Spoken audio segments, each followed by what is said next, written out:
sebutkan hajatmu. Amalan ini wallahi dahsyat, manfaatnya banyak untuk menyembuh penyakit, menabulkan hajat, memudahkan urusan. Dan tidak pernah saya sampaikan amalan ini, semua alhamdulillah berhasil mendapatkan hajatnya.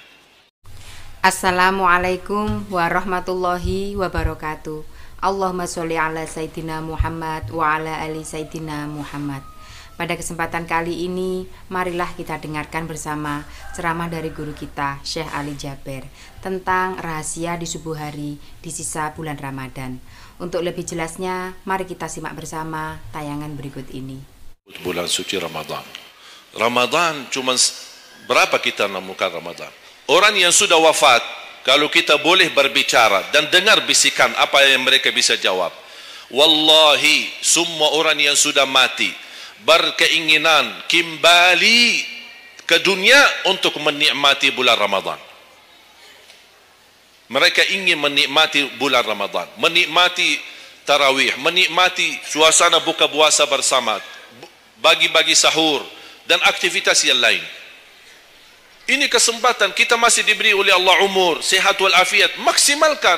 Tidak semestinya 23, mau 11 boleh, mau 23 boleh, mau seberapa pun tarawihnya, mau salat tahajud di rumahnya boleh. Ulama sudah menjelaskan jumlah salat malam atau tarawih yang paling sedikit 2 rakaat, yang paling banyak tidak ada batasnya. Jadi kalau kita 2 rakaat, 4 rakaat tutup witir, sah. 8 rakaat tutup witir, sah. 10 rakaat tutup witir, sah, tidak ada masalah. Tidak harus 11 atau 23. Intinya bukan jumlahnya, tetapi cara melaksanakannya. Apalagi kalau bacaan imam bagus, fasih, jelas hurufnya. Saya yakin bagi jamaah yang awam, yang datang setiap Ramadan, setiap malam ikut salat tarawih, dia belum bisa baca Quran, tapi dia mendengar baca imam selama 30 malam, dia pasti bakal belajar Al-Quran karena bacaan imam bagus. Bismillahirrahmanirrahim. Alhamdulillahi Rabbil Alamin, Ar-Rahmanir Rahim, Maliki Yawmiddin, Iyyaka na'budu wa iyyaka nasta'in, Ihdinas siratal mustaqim, Siratal ladzina an'amta 'alaihim ghairil maghdubi 'alaihim waladdallin.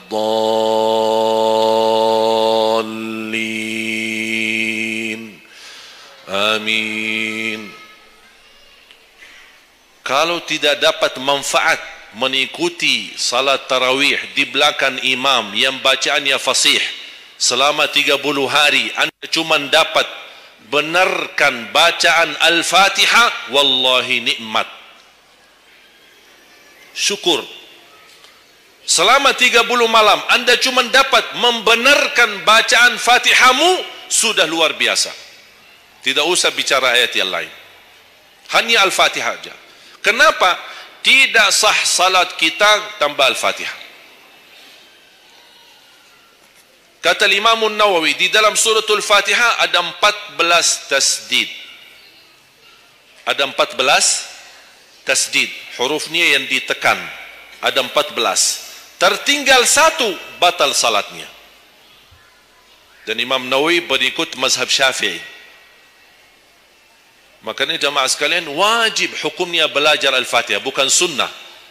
Wajib hukumnya belajar surat Al-Fatihah.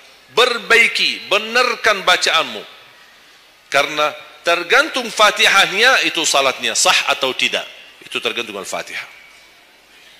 Makanya saya harap mulai dari hari ini anda semua bersungguh-sungguh belajar suratul Fatihah. Jangan anda targetnya mau hafal 30 juz. 30 juz anda hafal tapi tidak benar suratul Fatihah, sia-sia, tidak ada manfaat. Karena anda baca suratul Fatihah, tidak baca ayat yang lain sama sekali, masih tetap sah salatnya. Karena suratul Fatihah tidak bisa diganti.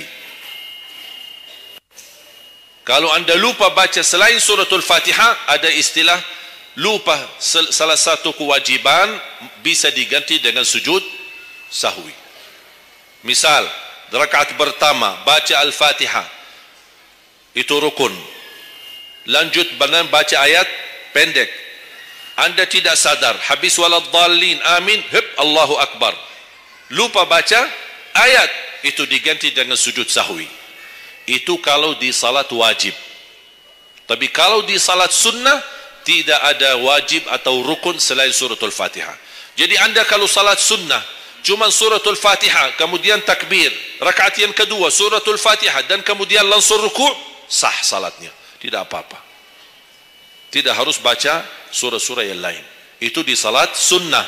Tapi kalau di salat wajib, hukumnya baca Al-Fatihah rukun, hukum baca surah yang lain wajib. Kalau terlupa, diganti dengan sujud sahwi. Sujud sahwi 2 kali sebelum salam. Habis tahiyat, sujud 2 kali, kemudian langsung habis itu salam. Dan habis sujud sahwi tidak bagi tahiyat lagi. Sudah cukup tahiyat yang anda baca. Makanya kembali lagi jamaah sekalian, umur bukan berapa usianya, tapi apa isinya. Maka Rasulullah SAW bersabda, ni'mal abdus salih man tala umur wa hasun amalu. Sebaik-baik hamba yang salih, yang panjang usianya, tapi baik amalannya. Baik amalannya. Bulan Syaban ini sekarang tersisa kurang lebih 14 atau 16 hari. Rasulullah SAW punya kebiasaan puasa Syaban full. Sampai kata Siti Aisyah, tidak pernah aku melihat Rasulullah puasa 1 bulan penuh selain bulan Ramadan sebagaimana di bulan Syaban. Penuhnya Rasulullah SAW. Bukan nisfu. Setiap datangnya Syaban ditanya nisfunya, mana nisfu Syaban? Nisfu. Full Syaban, puasa aja. Di awal boleh, di tengahan boleh, di akhir boleh.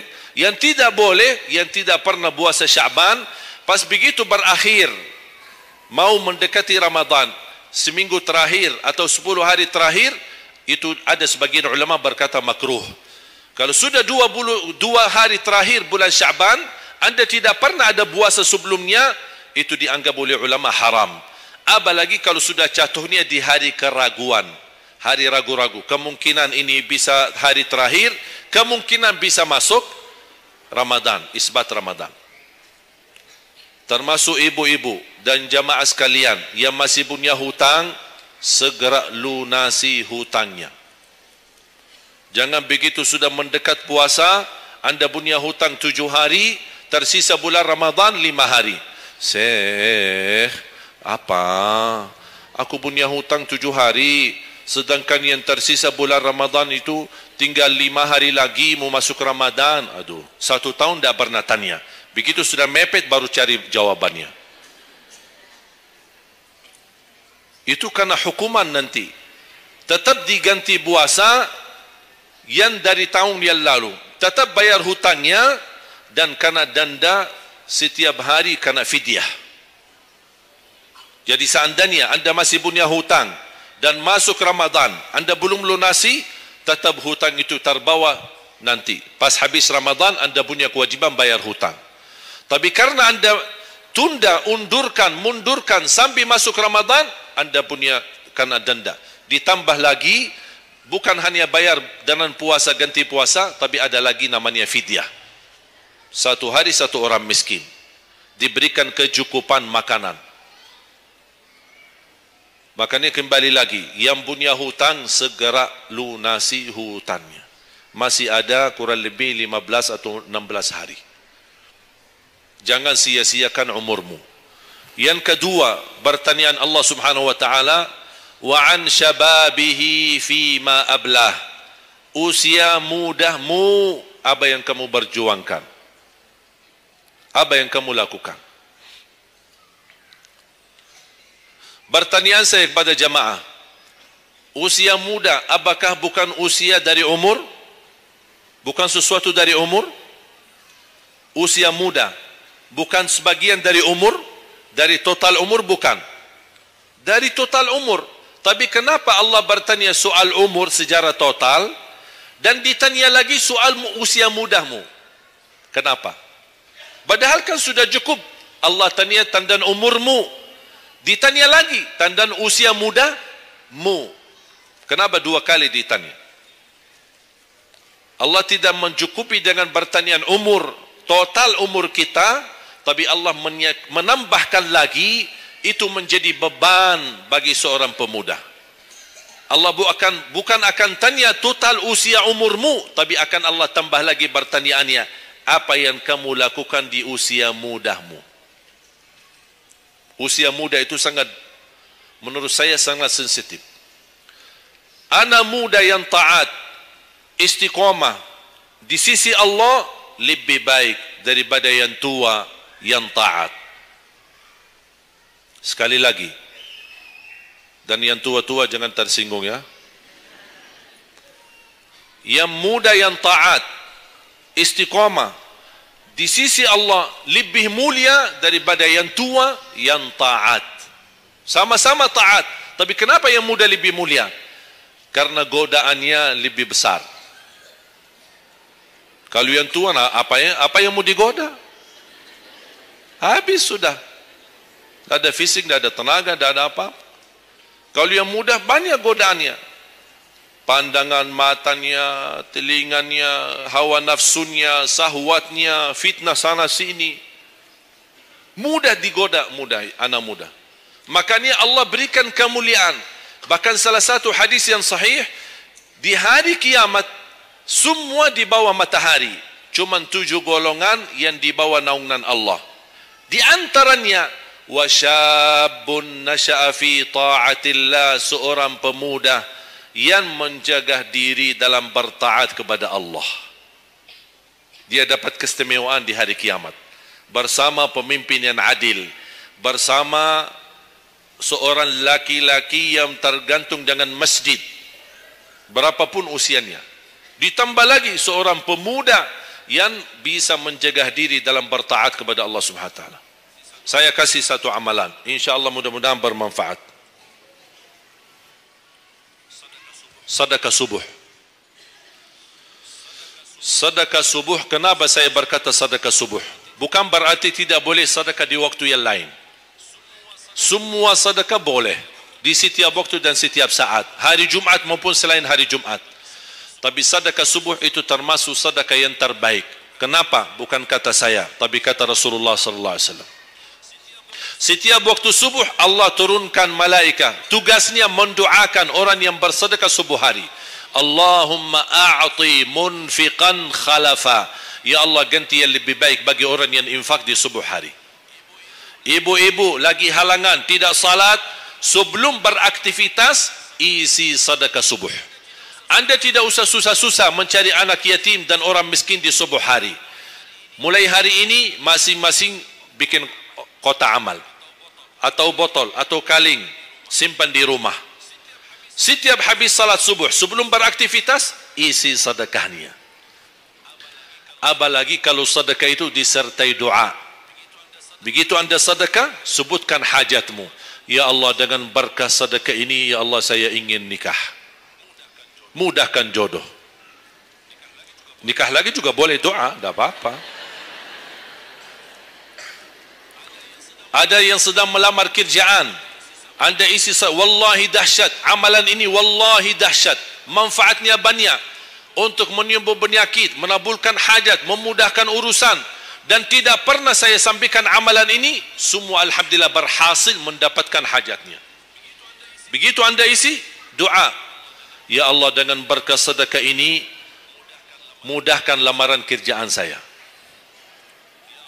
Ya Allah, dengan berkah sedekah ini mohon titipkan pahalanya untuk kedua orang tua saya. Kalau ada yang merasa dirinya suka marah, suka emosi, ya Allah, dengan berkah sedekah ini tenangkan hati dan jiwa saya agar tidak emosi lagi. Ya Allah, dengan berkah sedekah ini karuniai kepada aku anak penghafal Al-Quran. Bu, jemaah sekalian, saya berkeluarga 12 bersaudara, Timnas. Dan kami memang sudah disusun satu lusin 12 ini mempersiapkan kalau Timnas kita belum mampu membawa juara, insyaAllah kami sekeluarga siap mengganti Timnas. Alhamdulillah dari saudara saya 12 ini 10 penghafal Al-Quran. Tapi orang tua saya awam, percaya enggak? Orang tua saya bukan ulama, bukan kiai, bukan ustaz. Ayah saya belajar kelas 3 SD. Ibu saya tidak pernah masuk sekolah sama sekali. Sampai usia 40 tahun masih buta huruf, tidak bisa baca Quran. Tapi Allah berikan karunia keturunan penghafal Al-Quran. Berkat apa? Salat mereka dan sedekah mereka termasuk doa. Itu berjuangan mereka. Alhamdulillah sekarang ayah saya, ibu saya penghafal Al-Quran, yang jadi gurunya anaknya sendiri. Sekarang di Indonesia saya bawa 5 adik saya dan ditugaskan menjadi imam tarawih. Saya bawa mereka pindah dari Arab kemari. Ada 5. Yang perempuan sudah dinikahkan sama orang Indonesia, orang Jakarta. Dan saya dorong adik saya yang perempuan untuk menghafalkan suaminya biar jadi penghafal Quran. Yang 4 laki-laki, ada yang 2 bawa istrinya masing-masing dari Arab, yang 2 lagi saya nikahkan di Indonesia sama orang Indonesia. Ada 1 sama orang Sunda, 1 sama orang Lombok. Jangan khawatir Bu, masih ada lagi. Bahkan saya dorong adik-adik saya semua wajib nikah 4. Masing-masing 4 istri. Kenapa? Supaya banyak keturunan. Kalau bisa setiap satu istri 12, satu lusin. Masya Allah, luar biasa. Mengapa? Karena kita punya perjuangan yang masih panjang. Cita-cita saya mencetak 1 juta penghafal Al-Quran di Indonesia. Ketika saya datangkan adik saya tugaskan sama mereka dan tegas. Kalau kalian datang hanya mau berhiburan, pulang. Kalian di sini untuk bersama-sama memperjuangkan untuk mencetak 1 juta penghafal Al-Quran. Dan Alhamdulillah program ini sudah jalan. Dan kita terus memperjuangkan. Dan saya harap semua jamaah insyaAllah berkenan terlibat dalam program ini. Cita-cita saya, semua masjid se-Indonesia insyaAllah diimami imam penghafal Al-Quran 30 juz. Bahkan lebih hebat lagi cita-cita saya, insyaAllah saya yakin akan terjadi. InsyaAllah di demikian hari, di waktu yang Allah insyaAllah tentukan, insyaAllah presiden kita penghafal Al-Quran. Coba, ya Allah, rasanya enak. Langsung diumumkan di Masjid Istiqlal, khatib dan imam salat Idul Fitri, penghafal Al-Quran 30 juz, Presiden Republik Indonesia. Oh, mantap. Imam salat Idul Adha, Presiden kita. Salat Jumat, khatib dan imam, Presiden kita. Tidak perlu ganti imam. Udah, tidak perlu ganti imam, subhanallah, luar biasa. Coba, saya kagumi ketika membaca dan melihat YouTube-nya Presiden Erdogan, Turki. Walaupun beliau bukan penghafal Al-Quran, tapi murattal bacaannya beliau, Masya Allah. Mana ada sekarang presiden di dunia Islam sebagaimana bacaannya yang benar. Ini sudah saatnya, tapi bukan sekarang ya, nanti maksud saya sabar dulu. Nanti jadi kacau nanti semua. Nah, sabar dulu. InsyaAllah ada waktunya. InsyaAllah. Mulai dari sekarang kita ayo bersama-sama mempersiapkan untuk kalau anda gagal menjadi penghafal Al-Quran, jangan gagal anakmu, cucumu, generasi yang ini semua. Kita melihat, saya bangga. Kenapa saya semangat untuk mencetak 1 juta penghafal Quran?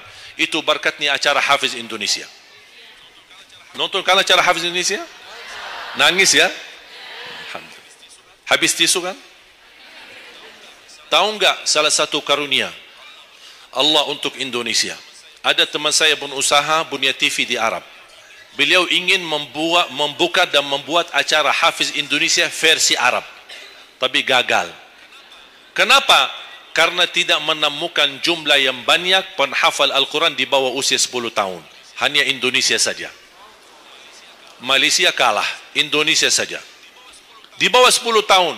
Dan sayang sekali memang anda yang nonton acara Hafiz Indonesia, anda nonton acara yang sudah jadi.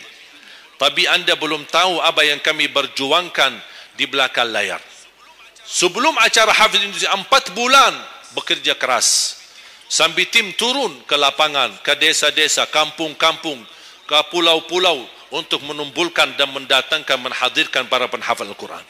Ketika dibawa di Jakarta 2 bulan berturut-turut kami didik mereka.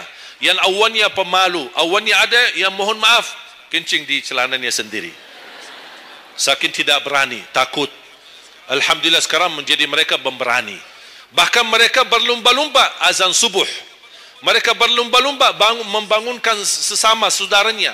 Sama-sama tertib, makan. Kita menghadirkan doktor kesihatan, kita menghadirkan doktor psikologi jiwa untuk menjaga perasaan mereka selama 2 bulan. Didampingi kadang-kadang ibu mereka, didampingi kadang-kadang ayah-ayah mereka. Dan semua rata-rata sepakat orang tua mereka tidak pernah kami merasakan bangga memiliki anak sebagaimana kami melihat perjuangan di Hafiz Indonesia. Dan alhamdulillah begitu selesai acara Hafiz Indonesia, kami tidak tinggalkan mereka. Kami terus kawal, kami terus pimpin. Dan alhamdulillah mereka di kampung masing-masing sudah membangun rumah tahfiz. Ada yang membangun pesantren untuk mencetak dan melahirkan jumlah yang banyak penghafal Al-Quran. Dan ini perjuangan luar biasa. Tidak mudah. Berapa biaya yang dikeluarkan. Dan mohon maaf, belum ada sponsor yang bisa mensponsori kita dan membayar full untuk kita. Kita terus bekerja keras dan alhamdulillah masih Allah hantarkan kepada kita orang yang dermawan, orang yang baik, yang berduli dengan dan mencintai Al-Quran. Allah anugerahkan. Wallahi menurut saya saat ini, zaman ini, sedekah yang terbaik dan yang termulia, semua apapun yang terkait dengan Al-Quran itulah yang termulia. Makanya boleh anda ketika anda bersedekah, jangan lupa disertai doa. Di antaranya anugerahkan ya Allah Indonesia menjadi negara Al-Quran. Tapi tolong fokus. Kalau anda isi sedekahnya, tolong disesuaikan. Jangan isi sedekahnya koin, teng, tapi doanya sampai terbit matahari. Tidak ada malunya. Kata Allah, koin-koin aja sedekahnya, doanya dah habis-habis. Hajatnya panjang, lebar. Malu kita. Bukan Allah tidak bisa. Allah maha bisa menabulkan hajat. Tapi kita malu sama Allah. Kok cuma bikin teng, ya Allah, ya Allah, ya Allah, panjang. Fokus. Kalau usulan saya, 1 sedekah, 1 hajat. 1 sedekah, 1 hajat. Dan insya Allah akan anda melihat manfaatnya. Mudah-mudahan semua yang hadir, insya Allah menjadi keluarga besar 1 juta penghafal Al-Quran. 1 juta mencetak penghafal Al-Quran. 1 juta keluarga Al-Quran yang insyaAllah akan membangun generasi baru yang membawa Indonesia menjadi baldatun tayyibatun wa rabbun ghafur. Dan di masa yang akan datang insyaAllah Indonesia menjadi lebih baik. Amin ya Rabbal. Demikian pembahasan kita kali ini. Semoga kita semua bisa istiqomah mengamalkannya. Amin, amin ya Rabbal Alamin. Wassalamualaikum warahmatullahi wabarakatuh.